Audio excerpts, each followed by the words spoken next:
नमः संस्कृताय विद्यार्थियों, मैं पूर्णिमा शर्मा आज आप सभी के लिए श्रीमद् भगवद गीता के श्लोकों के वाचन, अर्थ और शब्दार्थ की श्रृंखला में आज अध्याय 2 के 48वें 48 श्लोक संख्या का वाचन, शब्दार्थ और अर्थ लेकर प्रस्तुत हुई हूँ।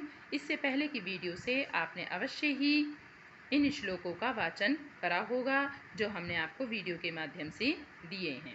तो प्रारंभ करते हैं अध्याय 2 का 48वां यानी 48 श्लोक।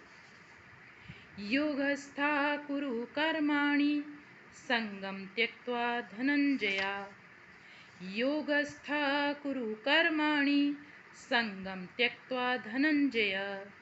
सिद्ध्य सिद्ध्यो समो भूत्वा समत्वं योग उच्यते। सिद्ध्य सिद्ध्यो समो भूत्वा समत्वं योग उच्यते। इस प्रकार आप इसका वाचन करेंगे धीरे धीरे। शब्दार्थ देखते हैं इसके। योग स्था संभाव होकर, कुरु करो, कर्माणि अपने कर्म, संगम आसक्ति को, त्यक्त्वा त्याग कर। धनंजय हे अर्जुन, भगवान कृष्ण अर्जुन को धनंजय भी कहा करते थे। सिद्धि असिद्ध्यो हो, सिद्धि मतलब सफलता तथा असिद्ध्यो मतलब विफलता में, समः संभाव, भूत्वा मतलब होकर, समत्व समता, योगः योग उच्यते कहा जाता है। अब इसका अर्थ देखते हैं। भगवान कृष्ण अर्जुन से कहते हैं, हे अर्जुन, जय अथवा पराजय की समस्त आसक्ति त्याग कर समभाव से अपना कर्म करो। ऐसी समता योग कहलाती है। अर्थात कहने का तात्पर्य यह है कि चाहे इस युद्ध में तुम्हारी विजय हो या पराजय हो, इन दोनों के प्रति ही तुम्हारी कोई लालच ना हो, कोई आसक्ति, कोई मोह ना हो, और दोनों ही स्थिति में चाहे जय हो यानी तुम्हें सफलता प्राप्त हो, चाहे तुम्हें सफलता प्राप्त ना हो, दोनों ही स्थिति में एक जैसा रहकर अपने कर्म को करो। इस समय तुम्हारा कर्म क्या है? इस युद्ध को करना। ऐसी समता यानी समानता ही योग कही जाती है।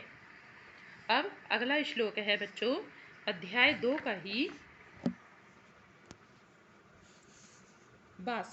62। इसका वाचन करते हैं। ध्यायतो विषयान् पुंसा संगस्तेषुपजायते। ध्यायतो विषयान् पुंसा संगस्तेषुपजायते। संगात् संजायते कामः, कामात् क्रोधो अभिजायते। संगात् संजायते कामः, कामत् क्रोधो अभिजायते। बच्चों ये जो आपको एस दिखाई दे रहा है, ये एस नहीं है, ये आपका अ है। जैसे छोटा आ जो आप बनाते हो, अभी जायते ऐसे बोलेंगे इसको। एक बार फिर से इसका उच्चारण करते हैं हम। ध्यायतो विषयान् पुंसः संगस्तेषुपजायते। संगात् संजायते कामः, कामात् क्रोधो अभिजायते। अब इसके शब्दार्थ देखते हैं। ध्यायतः, ध्यायतः मतलब चिंतन करते हुए, विषयान इंद्रिय के विषयों को। इंद्रियों के विषय मैंने पहले भी आपको बताए हैं, इसलिए यहाँ पर पुनः नहीं बताएंगे, फिर भी एक दो आपको बता देते हैं। हमारी 10 ज्ञानेंद्रिय और कर्मेंद्रिय हैं और एक मन है उभयात्मक। इस प्रकार 11 हमारी इंद्रियां कहलाती हैं। इनमें से आँख, नाक, कान, इस तरह से जो इंद्रियां हैं इनके अलग अलग विषय हैं। जैसे आँख का विषय है देखना, कान का विषय है सुनना, ठीक है, जिह्वा का विषय है स्वाद लेना। तो इस तरह से अन्य इंद्रियों के भी विषय हैं। पुंसा, पुंसा मतलब मनुष्य की। संगा मतलब आसक्ति।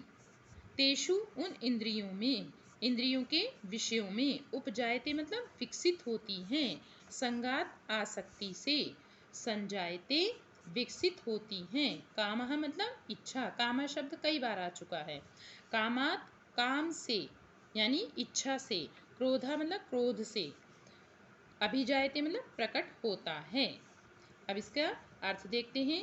इंद्रिय विषयों का चिंतन करते हुए मनुष्य की उनमें आसक्ति उत्पन्न हो जाती है और ऐसी आसक्ति से काम उत्पन्न होता है और फिर काम से क्रोध प्रकट होता है। इसको ऐसे समझते हैं कि इंद्रियों का जो विषय अभी मैंने बताया, अलग अलग इंद्रियों के अलग अलग विषय हैं, उनके विषय में हम चिंतन यानी सोचते हैं। और जब सोचते हैं हर इंद्रिय के विषय में, तो हमें हमारी उसमें आसक्ति यानी लगाव, मोह उत्पन्न हो जाता है।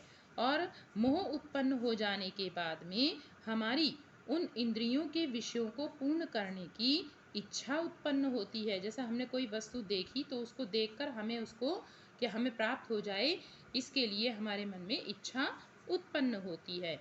और फिर जब इच्छा उत्पन्न होती है और वो इच्छा हमारी पूर्ण नहीं होती है, तो क्या होता है, क्रोध प्रकट होता है, गुस्सा आता है। तो आज के लिए इतना ही बच्चों। आप इन 2 श्लोकों का वाचन, इनका अर्थ अवश्य समझेंगे और इनका वाचन अवश्य करेंगे जैसे हमने आपको वाचन सिखाया है। आशा है आप इससे अवश्य ही लाभ उठाएंगे। अगली वीडियो में अन्य गीता के श्लोकों को लेकर हम प्रस्तुत होंगे। आज के लिए इतना ही। धन्यवाद।